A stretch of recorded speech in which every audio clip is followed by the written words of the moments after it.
Hello friends, આજે આપણે બનાવશું નાયલોન ખમણ, જે બજારમાં મળતા ખમણ જેવા જ 100% બનશે. તો તમે આ મારી રેસીપી જરૂરથી જોજો.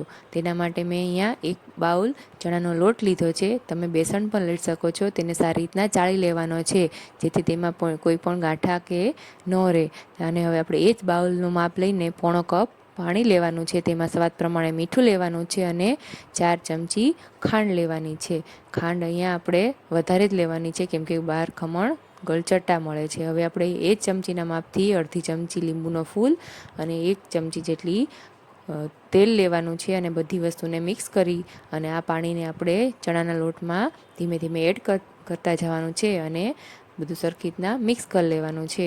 બધું પાણી આમાં એડ કરી અને સરખું મિક્સ થઈ જાય એટલે પછી આપણે એમાં ચપટીક હળદર એડ કરવાની છે. હળદર ઓપ્શનલ છે, તમે સ્કીપ કરી શકો છો. હવે આપણું બેટર રેડી થઈ જાય એટલે આપણે એને 5 થી 10 મિનિટ રેસ્ટ આપવાનો છે. હવે એક બીજા વાસણમાં જેમ આપણે ખમણ બનાવવાના છે તેને આપણે તેલથી સરખી રીતના ગ્રીસ કરી લેવાનું છે. હવે આપણે એક જે ઢાંકણ ઢાંકવાનું છે તેને આપણે કપડું આવી રીતના બાંધી દેવાનું. આ ટ્રીક નાની છે પણ બહુ યુઝફુલ છે. હવે તેમાં આપણે બેટર આપણું રેડી છે. હવે તેમાં આપણે અડધી ચમચી ખાવાનો સોડા એડ કરી એમાં અડધી ચમચી જેટલું ઉપર પાણી રેડવાનું છે અને આપણે હવે એને એક જ ડાયરેક્શનમાં હલાવવાનું છે.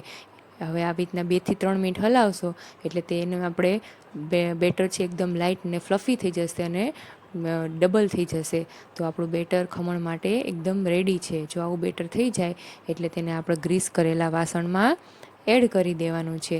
બધું બેટર આવી રીતના સરખી રીતના એડ કરી દેવાનું છે અને તેને આપણે ઓલરેડી એક વાસણમાં પાણી મૂકીને આપણે બનાવી દીધું હતું, ગરમ કરી નાખ્યું છે. તેમાં આપણે આ બેટર મૂકી અને હવે તેને આપણે 15 મિનિટ કૂક થવા દેવાનું છે. વચ્ચે તેને ખોલીને જોવાનું નથી. હવે આપણે 15 મિનિટ થઈ ગઈ છે, ચેક કરીને જોઈએ તો આપણા ખમણ રેડી છે. હવે તેને આપણે 5 મિનિટ ઠંડા થવા દેશું. બીજી બાજુ આપણે હવે ઉપરથી વઘાર રેડવા માટે 1 ચમચી તેલમાં અડધી ચમચી રાઈ, અડધી ચમચી જીરું એડ કરવાનું છે અને ચપટીક હિંગ એડ કરવાની છે. થોડાક મીઠા લીમડાના પાન અને થોડાક તમે મરચાં પણ એડ કરી શકો છો.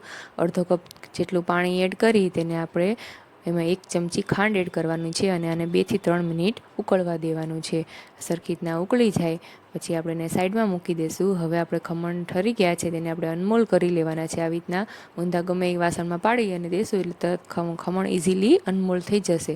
તમે જોઈ શકો છો કેવા સરસ ફ્લફી ખમણ રેડી છે આપણા. હવે તેને આપણે કટ કરી લેવાના છે પીસીસમાં. વ્યવસ્થિત કટ કરી લેવાના છે. થોડાક ઠરે પછી જ કટ કરવાના છે, નહીં તો તમારા ખમણ પાછા બેસી જશે. જો હું તમને દેખાડું છું ખમણ કેટલા મસ્ત જાળીદાર અને એકદમ પોચા થયા છે. સેમ બાર જેવા જ ખમણ બન્યા છે.